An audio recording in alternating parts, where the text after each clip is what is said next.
Hey guys, what's going on? Happy Friday to everybody. Kurt here from Generation X Podcast, sitting with the legend Bill Di Paolo from Entertainment Services of New York. As you can see, setting up for a great show today. Who's here tonight?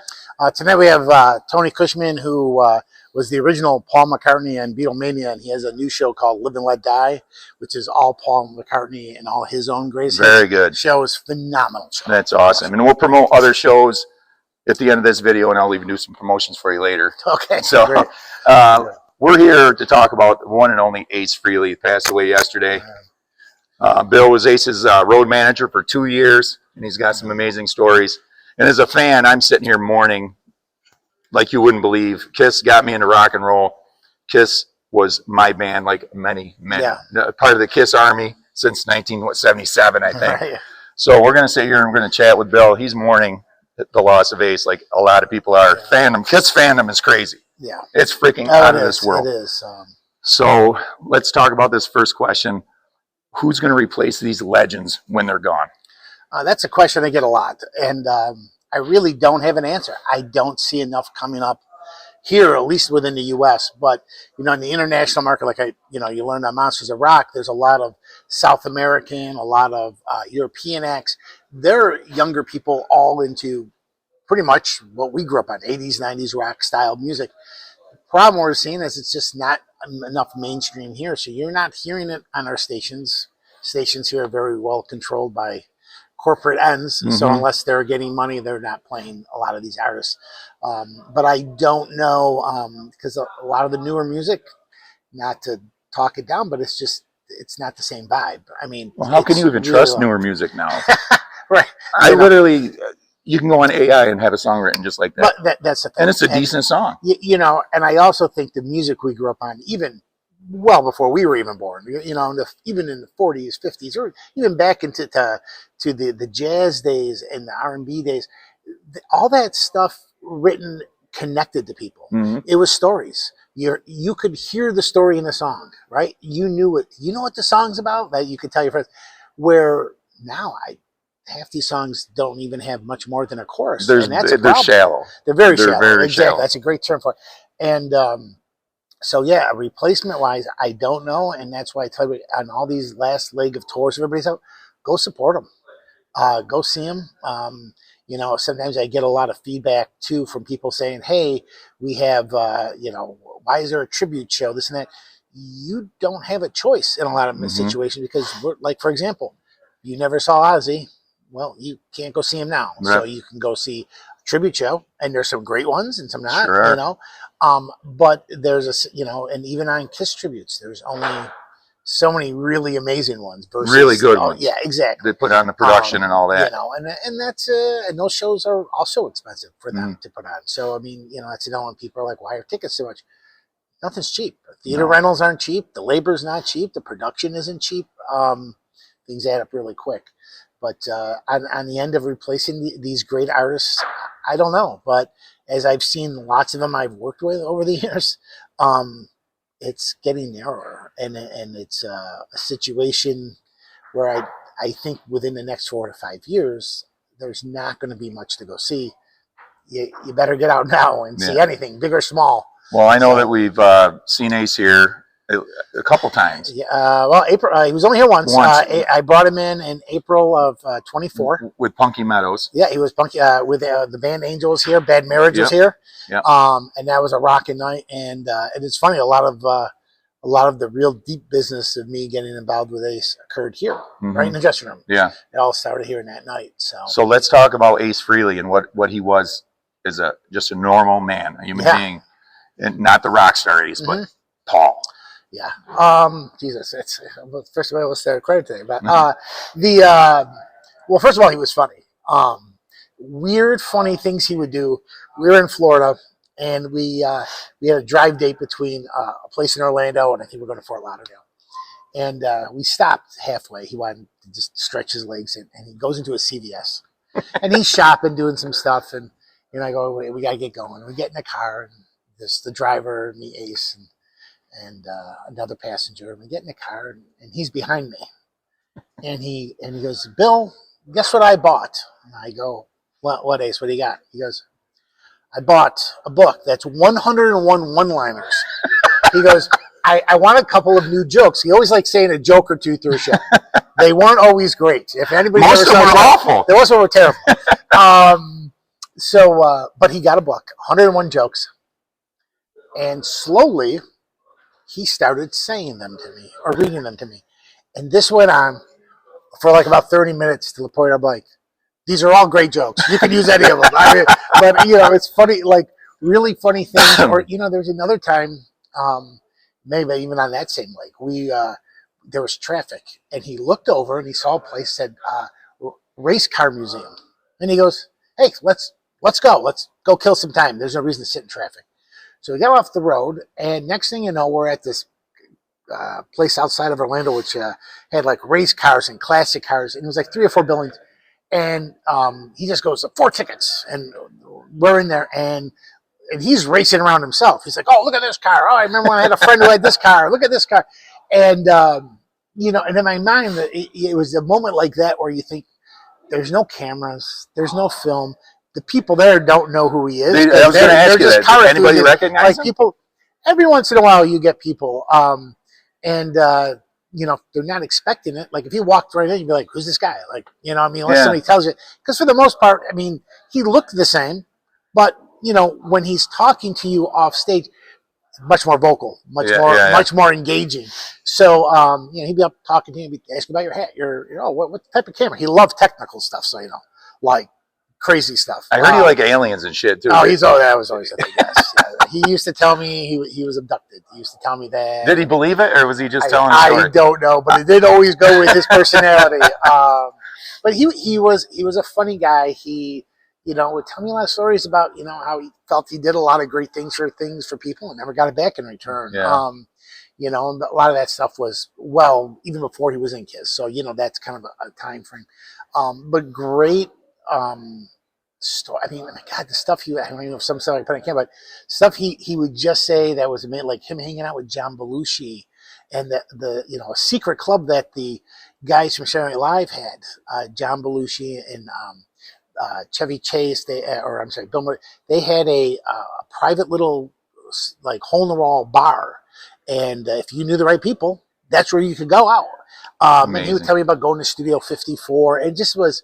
These are great stories. And, and I was sitting in the plane with him. We'd be on the plane and he'd lean over and tell me some story and, about, something he did crazy back in the day.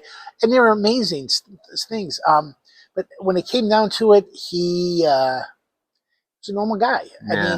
And at the end of the show, especially recently, when you see people really criticize performances and stuff, hey, he's 74. He was 74, 73, 74 while I was working for him. Yeah. And, while he's doing that, mind you, on some situations, we had to fly out usually the day before a show. So sometimes we have 4 or 5 hours of travel, delays, this and that. I go, so he's already tired before we get to the city. The next day, we have sound check, loaded, all this stuff going on. Now, a lot of that he'd have to be there for, but by the time I got him to the show, we did the meet and greet, which sometimes could be an hour to 2 hours long after a show. Then I had to get him into the car. By the time you got to that point, he was tired. And I'm not talking tired like sick tired like a regular 73, 74 physically guy. Tired. That's a lot. Because I got to be honest with you, I'm 51. I was tired at those times. Because, a lot. It's a lot of hours, and it's quiet chaos, which means throughout the day for us, usually it was very quiet. Regular business, no one really buying. We get to the venue, and for the next 6 to 8 hours, it's insanity. Like everything's happening. It's fast-paced environment. Everything's happening. What's Ace doing when all that's going on before the show? Well, Ace loved his cell phone. Okay? What, talking on it or talking, texting. Games? He also liked making pictures. He was really into making a lot of his own graphic arts and stuff. He did a lot of that stuff. And he was like, hey, look at this picture. I took this picture of me and I did this to it. You know what I mean? He liked that. He also liked taking old photos and stuff like that. He was very involved in that stuff. And, obviously sometimes, some of my favorite embarrassing stuff is just because he was a little hard of hearing, from all the audio. So, when you're on a plane and you can't go, hey, Kurt, I got to it was always like, hey, Bill, like, right. So I was like I always slightly nervous, like, what is he about to say? Right. So you never was he that type of guy, unpredictable? Like he might say something unorthodox or weird. You know, there'll be times, and you know, and one thing he did at an airport was one of the funniest things I've ever seen. There was this lady, and she saw him, and I was pretty sure she recognized him. He goes in the bathroom, I go in the bathroom, I come out, I'm waiting for him. She walks right up and she goes, "Do I know who you are?" And he goes, "No, probably not." And she goes, "No, no, no." He goes, "You look like that guy from Kiss." And he goes, "You know what?" He goes, "I get that all the time." And he just laughed. I go, and he was laughing. He walked by and we got in the car, and he was funny. I go, "That was pretty funny." He goes, "I use that one all the time." You know what I mean? It was good. But you know, there was some great things. You know, I mean, really, you know, the first time I got a call. That conversations about me coming to him went on for a while because, you know, between touring and records and all that stuff.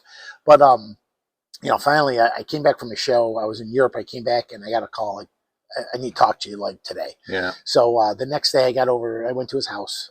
He was in New Jersey. And I landed in Newark, so it was convenient for me. So I went to his house, and I was in the studio, which is in his house, for we probably talked for a good 4 hours about what I was going to do. And were you starstruck? Were you nervous? No, it's business. You Pretty know, comfortable? I mean, for me, you know, I got to make sure what we're doing is 100%. But that guy's an icon, man. You're walking into his studio. And he was fun. He's funny then. Even he make you feel at ease? Oh, yeah. Like, you want anything? You want anything? You know, I was like, no, I'm good. And then it was like 6 o'clock, and he goes, "I'm hungry." He goes, "We're going to go to dinner. You got time?" And I was like, "Yeah." So we get in his car, and he drives like he plays a guitar. It was really fast. Yeah. It was really fast, and you know, and he's looking at you while he's talking. It reminded me of my dad driving. When my dad used to like talk to me, have a full conversation, look at me like, "Well, I'm at the road's right here." The road's right here. And he was funny. And we went to this restaurant by his house, and we went in, and we had just a table. There was other people there because it was, I think it was for some reason, I think it was the day before Valentine's Day. I think I'm not 100% sure. So there's some people out like kind of pre-celebrating Valentine's Day. And, you know, me and him are talking. Of course, he's loud. Mm-hmm. So people, and that was the first time I started seeing people take cameras, like, they would like do one of these things, like Ace was over here. So they would like try to do a group something to make sure they got him. He's in the background. Yeah. And it was funny. I was like, wow, this is awkward. But great. I mean, he was good. You know. Can you set the scene? What kind of restaurant it was? Was it like a fancy restaurant or like a pizza joint? It was kind of like I don't know if it matters if I give out the name at this point, but the place is called Industry, and it was in Sparta, New Jersey, and it was this really cool open place, and they had all these industrial tools. Yeah, but it was really good. We had steaks. Is it one of his places that he used to go? He used to like go in there because it was down the road from his house. Perfect. So it was convenient, and you know, that was that one. It was a smaller town. He decided to get this house in, and he goes, and it was funny. He was there, and he's like. And I always remember this too. He's like, "And look," he goes, "There's a car wash, and there's a grocery store." And he was like, and he was so excited that like he could easily get to one thing after all these years of being, you know, living in New York City and the Long Island area, and then going to California. So it's like all at once he had this place where he could have open range. Yeah, you know what I mean. He's free. And, he's out of the cage. And on average, people knew him or they didn't, and nobody bothered him, and it just was a thing. But you know, he was just a great guy. And you know, and every time, you know, I always went to his house before we went to the airport. So I always made sure we were on time, get there, and we went. And, but what we ended up doing was every night he knew I would go back to my girlfriend's house, which was like 40 minutes from her house. And he would always do stuff like, "Well, come on in. You got to have a coffee before you go." So there's Ace making me coffee.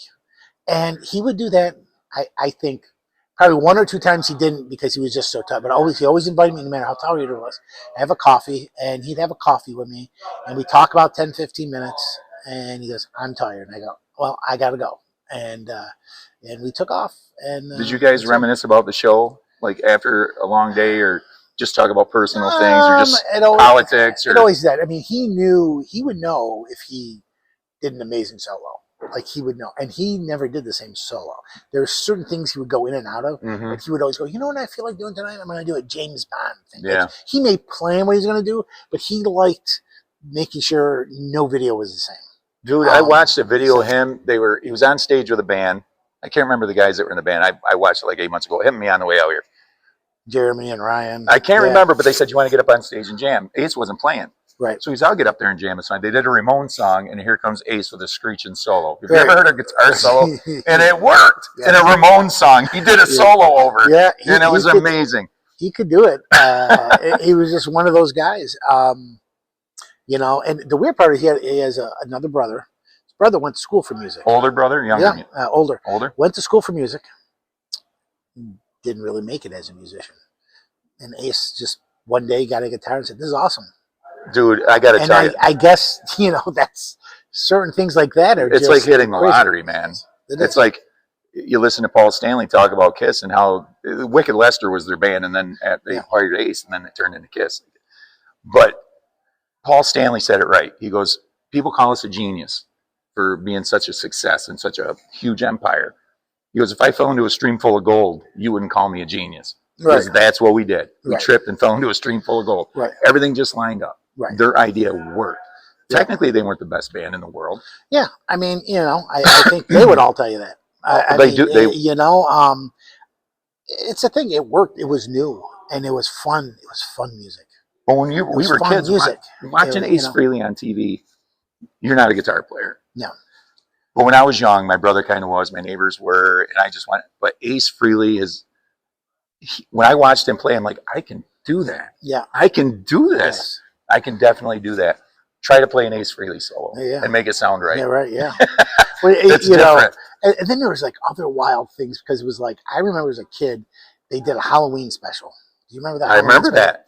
And as a kid, I mean, I kind of freaked me out. And then, you know, the Kiss meets the Phantom. The Phantom. At the part, you know, all those things were like kind of freaking out, you know. And then one day I'm there and we start talking. He's talking to me about the filming of the movie and how he left one day. He didn't like the producer changed the schedule. So he got mad and he left because I just drove away. And didn't they overdub all his? They did. Yeah. Yes. There was a lot of things. But here's the thing.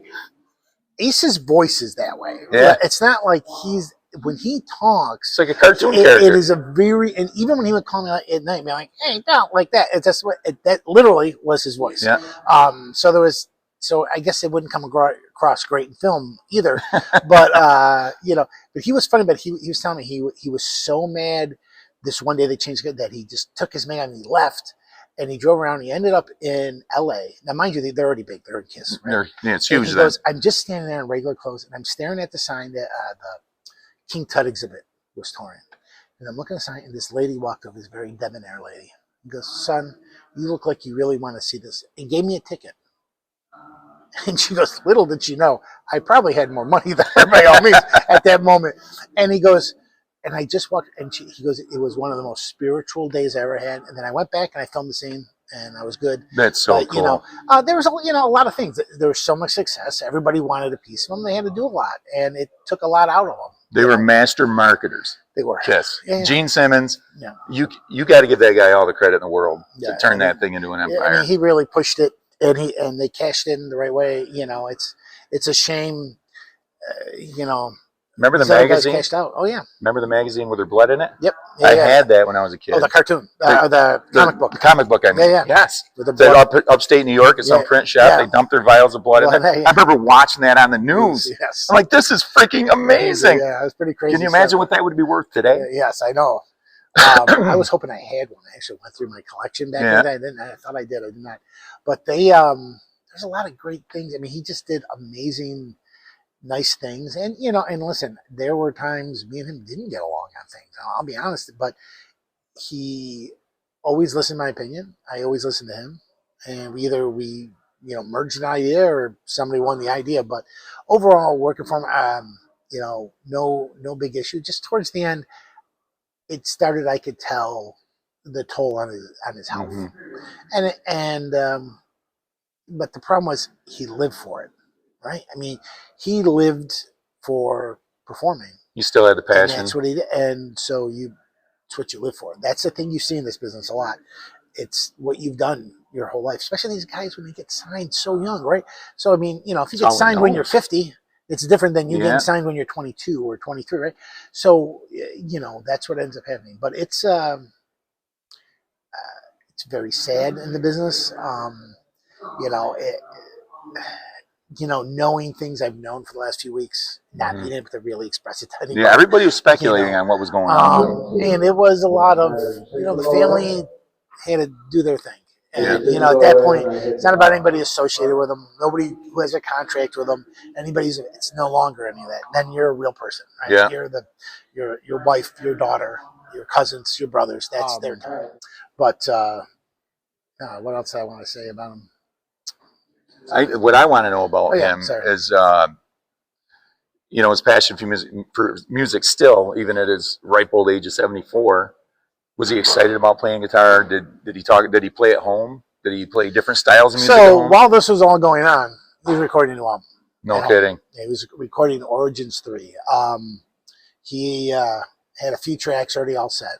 I don't know if they were fine. I don't handle that part in any way. But he would update me and tell me he was doing. I know I was excited he was talking about Eddie Money's Walk on Water, which I believe he had already recorded. I don't know if it was finalized. Great tune.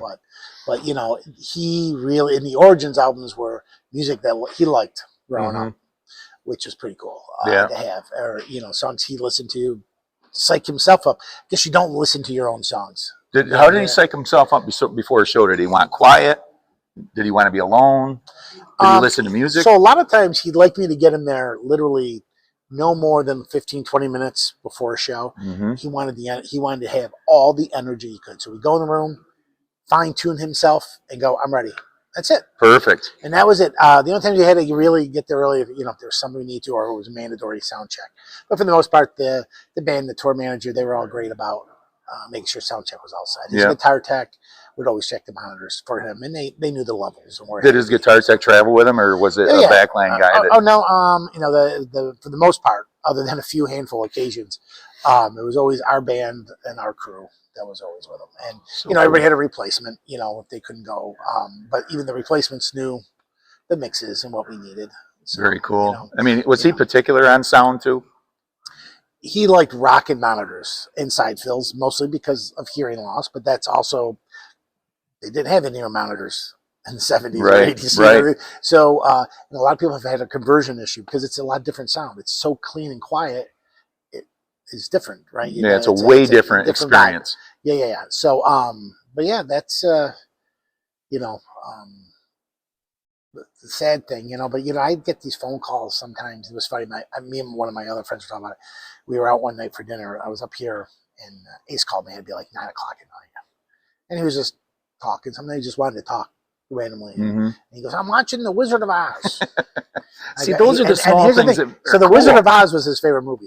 So when they did that Halloween special, what's her name? Hamilton. She was the witch. Dorothy. No. I can't think of it. I think she was the Wicked Witch. He goes, I loved it. It was one of my best moments of my life because he was The Wizard of Oz was the biggest thing in my life growing up. Like he was like that was a really cool thing, for him. And we'd talk about it. But he'd always come, I'm watching classic TV, and he'd send me. He loved the 428, and he would always, if he saw 428, 427 on something, he'd always send me, even if it was on a TV show of a movie, right? He would send it to me. The number 428? The number, yeah. He said it was his lucky numbers, birth date related. Yeah. And he would always go, and he'd go, look, I watched this movie, and it's here. And then it was weird, random stuff. Like, we go to hotels and we check in, and they would go, we got Mr. Frehley in room 428. And I'm like, oh, that's really weird. Or I'd be in 427. Like, it was just weird things like how that would work. So he's a superstitious guy. He was a superstitious guy. Yeah, he had some superstition stuff and stuff, and it just was, it was a fun ride. I'm glad I got to be that close, sad, it's a thing. And, and this thing in Vegas coming up, this big, I was kind of involved. I had Doc McGee on the phone with me, and, have you talked to Doc since? No, everybody, the phones, I think everybody's phones have just been so blown up. Have any of those guys made a public statement yet? Like Doc or Gene or Paul? Or Gene and Paul did a merged one. I saw come out, and, I think there were, some people have criticized it, but I'm pretty sure they're not like, oh, Ace passed away. I'm pretty sure they're all hurt as well. Oh, Christ. These are people who've been together. They're brothers. Yeah, exactly. So at this time when things like this happen, people are different. They have to, I don't think the media needs to play any of that up. But we were trying to make that deal happen to make everybody happy in Vegas, and Did you ever see Kiss with the original lineup? I did. Me too. I was lucky enough. 92 or 93 at the Dome. Oh yeah, that was an amazing show. I'm glad I got to see that. Yeah, that's the thing. Psycho Circus is still one of my favorites. Love that. Because that was, I know it's funny. He was telling me about all the stuff they were shooting for. I just like because it was such a different, wild. I mean, it took Kiss to a whole other crazy level. Right? It sure did. But no, it's going to be a sad thing, and there's still a lot more to come with it. But I hope he finds his peace. Dude, I can see it's weighing on you, man. It's been hard. I mean, yesterday, even before, as people, you were like one of those people that heard wind of it earlier, and I couldn't really say anything. And well, that's why I wanted to ask you, because I knew you would know for real, and I didn't want to put any false information out there. And when you confirmed it, I'm like, yeah.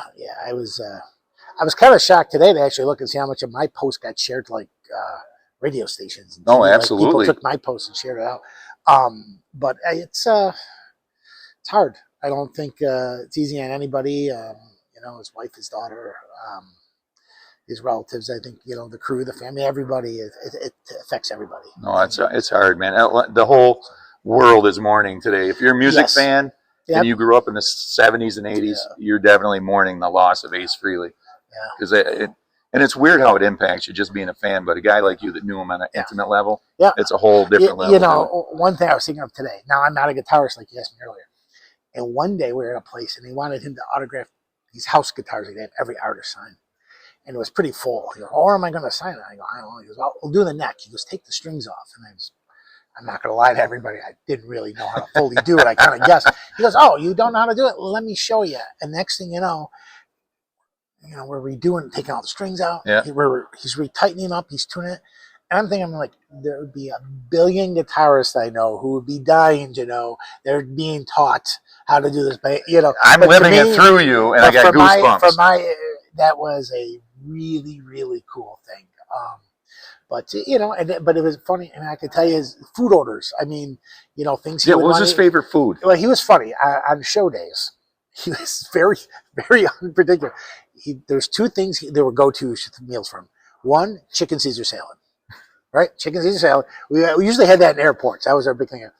To the point I think I ate so many of them, I kind of got tired of eating chicken salad. But, and I used to order what he did because the one thing was, when we were in a rush, it was easier because what we didn't want to do is, this order isn't right. Like we just, whatever he's just giving me, it's just easier. Same. He was even our driver, same way. It was just like, whatever, we just ordered the same meal. And then he loved cheeseburgers. Cheeseburger and fries. Quick, perfect. Simple. Favorite cheeseburger joint or just any cheeseburger? No, because we were in every different city. Yeah. But he liked fast food or just a sit-down restaurant? He also liked breakfast. He liked going to Crackle Barrel, too. Another one. We used to stop at Crackle Barrel a lot. And he'd get random things there. He liked at the gift store. He liked, I had the gift store in the front. Dude, he likes shopping. I'm getting that from him. One time he bought all this, and I look at him and go, you could have just had this delivered to your house. Like, what are we doing? Like, now we got to ship this in a box, But, he really was good. And I was honored to be in his car, in his house, and to fly next to him in a plane. And you get to meet his family. He was with the love of his life, wasn't he? He was still married to his first wife. Yeah. After all these years, and and she, her health is fair as well. Because same age. Yeah. And it's it's a thing.